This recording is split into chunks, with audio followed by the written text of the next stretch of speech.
Fala pessoal, beleza? Eu sou o Fábio, sejam muito bem-vindos ao canal de Resenhas dos Perdidos no Tempo, onde a gente bate papo e troca ideias sobre quadrinhos, RPG e assuntos relacionados. Então, se liga aí que a resenha de hoje já vai começar e a gente vai continuar aqui a nossa exploração incansável do Against the Dark Master, livrão de fantasia medieval da Macaco do Mal, que traz um cenário de fantasia medieval épica, que a gente está explorando aqui capítulo a capítulo, né, selecionando tudo que for interessante para vocês terem uma ideia geral de como é que funciona o jogo, beleza?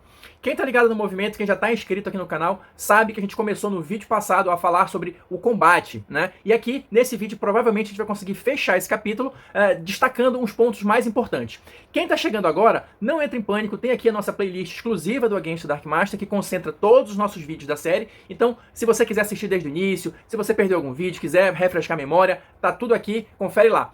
Bom, aqui, hoje, a gente vai fechar o capítulo do combate, como eu falei, só que assim, preciso dar um aviso antes de a gente começar. Essa parte do livro é uma parte muito seca, no sentido de que é muita regra, muito modificador isso, modificador aquilo, diminui aqui, aumenta ali e tal, então eu não vou me ater a esses detalhes, essas filigranas das regras, tá? Eu vou comentar uma coisa ou outra ali que seja importante para vocês entenderem o funcionamento geral da coisa, mas eu vou tentar pensar aqui os assuntos que eu acho mais importantes pra gente ter uma ideia geral de como é que funciona o combate aqui no Against the Dark Master, beleza? Então, bora lá!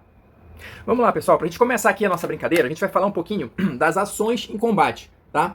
Aqui também não tem muito mistério, tá? É só pra dar uma ideia geral. São conceitos que a gente já tá acostumado em outros jogos de fantasia medieval, basicamente. Então, o que são as ações em combate? São os tipos de ação que você pode desempenhar durante uma rodada de combate. E quais seriam elas, basicamente? Seriam as famosas ações completas, parciais e livres. Ou seja, ações que você vai levar a sua rodada inteira pra fazer, a sua ação toda pra fazer. Outras que você pode dividir, geralmente se movimentar, alguma outra coisa assim. E ações consideradas livres, tipo falar ou algo nesse sentido, tá? O livro dá alguns exemplos. Eu vou só dar uma passada bem rápida aqui para exemplificar. No caso das ações completas, tá? Seriam um ataque corpo a corpo, conjurar um feitiço que não seja instantâneo, né? Se mover, né? A sua taxa de movimento completa.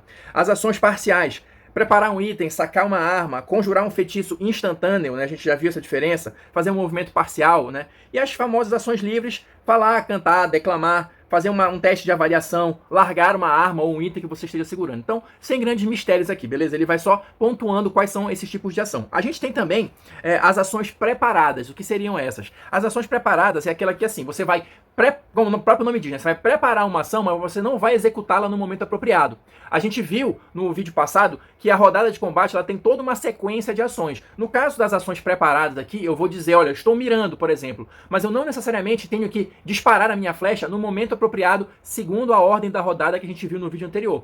Se eu estou com a ação preparada, eu vou dizer quando é que eu vou desempenhá-la, tá? E esse tipo de ação vai subverter a ordem, a sequência estabelecida que a gente viu no vídeo anterior, beleza? E por fim, a gente tem as ações de múltiplas rodadas, que seriam aquelas ações que você vai levar mais de uma rodada para conseguir concluir. O exemplo que o livro dá aqui é, por exemplo, recarregar uma arma. Algumas ações múltiplas têm a descrição delas e tem entre parênteses quantas rodadas você vai levar para desempenhar, né? Então ele dá o exemplo aqui de recarregar uma besta, de, por exemplo, estar segurando uma porta para impedir que alguém entre, ou seja, um tipo de ação que vai se perpetuar ao longo das rodadas, e isso, o livro é bem claro quanto a isso, e é a única coisa que você vai poder fazer durante essa rodada. É algo que te exige dedicação exclusiva, é uma ação completa, né? Então se eu estou segurando uma porta aqui, no máximo eu posso falar alguma coisa, mas se eu me distrair para fazer outra coisa aqui, provavelmente quem está tentando entrar vai conseguir. Então a ideia basicamente é essa. As ações de múltiplas rodadas são ações que vão exigir o foco, a concentração total do seu personagem para desempenhá-las enquanto durarem, né, as rodadas necessárias.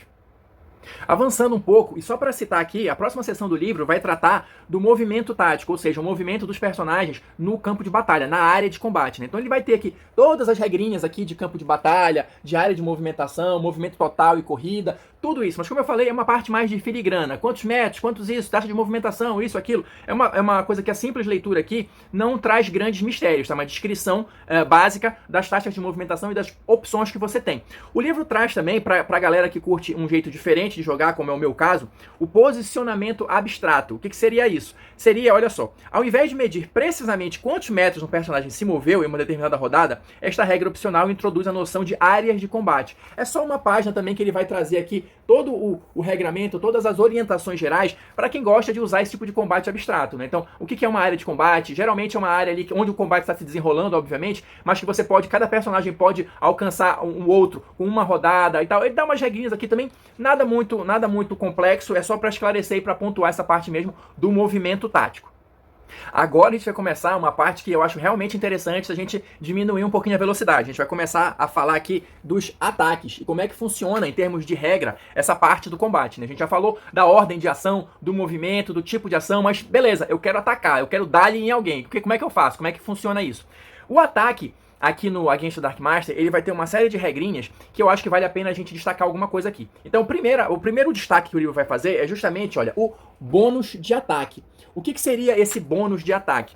Na verdade, é o que você vai somar à sua jogada de dados para ver se você foi bem sucedido ou não, ou melhor dizendo, quão bem sucedido você foi ou não no seu ataque, né? Ou seja, o bônus de ataque ele vai ser igual ao bônus de habilidade da arma que você estiver usando, né? Seja ela uma espada, seja ela uma lança, não sei, um arco e flecha, enfim. O bônus de ataque vai ser definido a partir da habilidade que você está usando para realizar aquele ataque. E esse bônus vai ser somado à sua jogada de dados, tá? Basicamente é isso. Essa é a jogada de ataque no Against the Dark Master. Agora, a partir daí, tem uma série de desdobramentos que a gente vai começar a ver agora. Ou seja, a gente vai começar a ver como é que funciona a jogada de ataque em termos de interpretação, de comparação nas tabelas. Porque assim, a pegada toda do Against the Dark Master é utilizar tabelas auxiliares para tentar agilizar o jogo. Ou seja, com a sua jogada de dados, com a soma do bônus de ataque, com o resultado que você obtiver ali, é o ponto de partida para você passar por algumas tabelas e já ter toda a definição do combate a partir disso.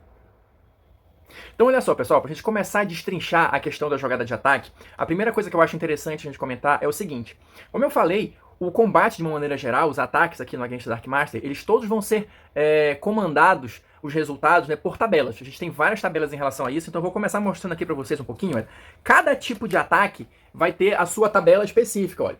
Ataques sem desarmados, né, ataques com projéteis, ataques contundentes, ataques afiados, ou seja, cada tipo de ataque vai ter uma tabela específica. E tem várias outras aqui que eu não mostrei, tá? Ataques de bestas, ataques de feitiço em área. Ou seja, cada tipo de ataque vai ser regido por uma tabela. E como eu falei, dependendo da jogada, ou melhor dizendo, o resultado da sua jogada já vai praticamente definir toda a resolução daquele ataque. E é isso que a gente vai começar a ver agora, tá? Eu vou só começar mostrando aqui pra vocês um pouquinho, olha, só pra vocês terem uma ideia, eu vou aproximar mais. A gente vai ter aqui, olha, o resultado das jogadas, tá?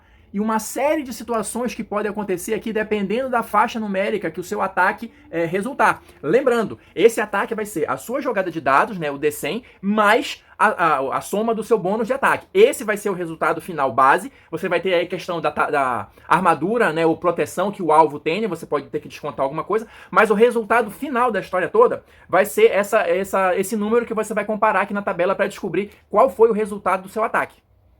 Então olha só, a primeira situação que é importante a gente comentar é se o seu ataque, olha, se o resultado final da sua jogada vai cair até no número 10, olha, de 1 a 10, que é o que ele chama aqui de faixa de descuido. O que significa isso? Se o seu ataque cair nessa faixa, provavelmente você está sujeito aí a uma falha crítica na arma, né? Ou seja, você vai ter que rolar numa tabela de desastres, que também vai depender do tipo da arma, vai ter modificadores e tal, mas você já sabe que o seu ataque não foi bem sucedido, beleza? A gente tem uma outra opção, que é justamente, olha, a faixa de números que você tirou aqui, o resultado final vai cair nesse tracinho aqui, olha, não sei se dá para vocês perceberem.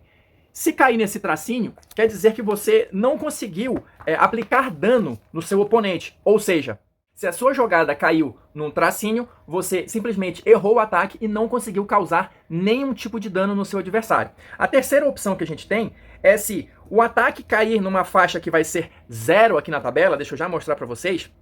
Olha só, se o seu ataque cair numa faixa dessa aqui de 0, quer dizer que você acertou, mas o golpe não foi forte o suficiente para causar dano. E aí você pode estar se perguntando nessa altura do campeonato, mas olha, eu tô vendo que tem várias colunas aqui. Como é que eu sei qual coluna eu vou usar? Vai depender do tipo de armadura que o seu alvo está usando. Porque olha só, não sei se dá para perceber aqui, tem, olha, sem armadura, leve, média e pesada. Então, se eu estou atacando alguém que está com armadura pesada, eu vou olhar nessa última coluna. Se eu estou atacando alguém que está sem armadura, eu vou usar nessa primeira coluna aqui e vice-versa, entendeu? Por isso que a gente tem várias faixas aqui com 0, com tracinhos e tal, não sei o que. É para isso. Dependendo do tipo de armadura que o alvo está usando, você vai selecionar qual coluna, com qual coluna você vai comparar o resultado da sua jogada, beleza? Então olha lá, para eu de fato conseguir causar algum dano no meu adversário, o meu ataque, o meu resultado tem que me jogar numa coluna, olha, que tenha um número aqui, olha, diferente de 0, claro. Então aqui, por exemplo, ó, qual é esse número aqui? 5, 3, sei lá. Aqui você vai causar dano. Nessa faixa aqui, você vai começar a causar dano no seu adversário, beleza? E por fim, a gente tem a última possibilidade da coluna, que é justamente, olha, esse tipo de resultado aqui, olha. 10, sup. Tem aqui 13, leve. O que é isso?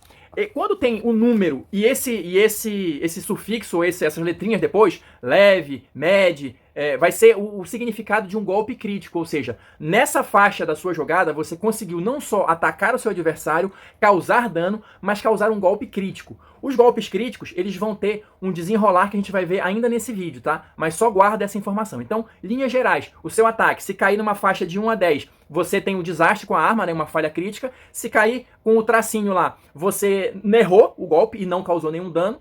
Se tiver um número 0, você acertou o golpe, mas ele não foi forte o suficiente para causar dano. Se tiver qualquer número acima de 0, esse vai ser o dano que você vai causar. E se tiver um número mais essa palavrinha depois, que significa um golpe crítico. E os tipos de golpe críticos a gente vai ver ainda nesse vídeo.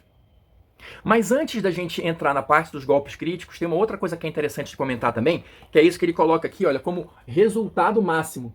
O que significa isso? Eu mostrei as tabelas para vocês e lá tem as faixas de números que você pode alcançar na sua jogada. Mas, se você for uma pessoa extremamente sortuda, você pode ter uma sequência de jogadas aí que termine num resultado absurdamente alto ou muito maior do número previsto aqui na tabela. Como é que funciona isso? Essa questão do resultado máximo na minha opinião, pelo menos o que eu entendi, né, da leitura, é o seguinte, é para evitar que com uma jogada extremamente sortuda, você com uma adagazinha na mão consiga dar o dano equivalente a uma bomba nuclear, né? Então, dependendo do tipo de arma que você esteja usando, ele vai limitar o número máximo de sucesso que você pode ter, o resultado máximo, melhor dizendo, que você pode ter. Porque, só lembrando, aqui, olha, o que vai determinar o sucesso do seu ataque ou o dano que você vai causar é o resultado aqui da sua jogada, olha, que tá aqui do lado. Então, se eu tô com uma faquinha e passo de 175, eu vou dar um dano cavalar, um dano absurdo, só porque eu tive sorte nos dados. Mas, se a gente pensar bem, aquela arma que eu tô usando não tem a possibilidade de causar um dano tão absurdo assim. Então, na minha interpretação, eu acho que esse é o sentido de você ter essa regrinha aqui do resultado máximo. Pessoal, para esse vídeo não ficar muito longo, eu vou ficando por aqui. A gente vai continuar no próximo vídeo para fechar essa parte do combate, tá? E a gente vai começar falando especificamente já dos golpes críticos, tá? Dos tipos de golpes críticos e vamos ver mais outros detalhezinhos importantes para o combate para ter aquela ideia global da coisa, beleza? Então, quem assistiu até agora, muito obrigado. Deixa aí seu like, seu dislike, seus comentários, o que vocês acharam aí dessa maneira de combater, nessas jogadas de combate aqui do Against the Dark Master, pra gente continuar trocando ideia aí, né? E a gente se encontra na próxima resenha.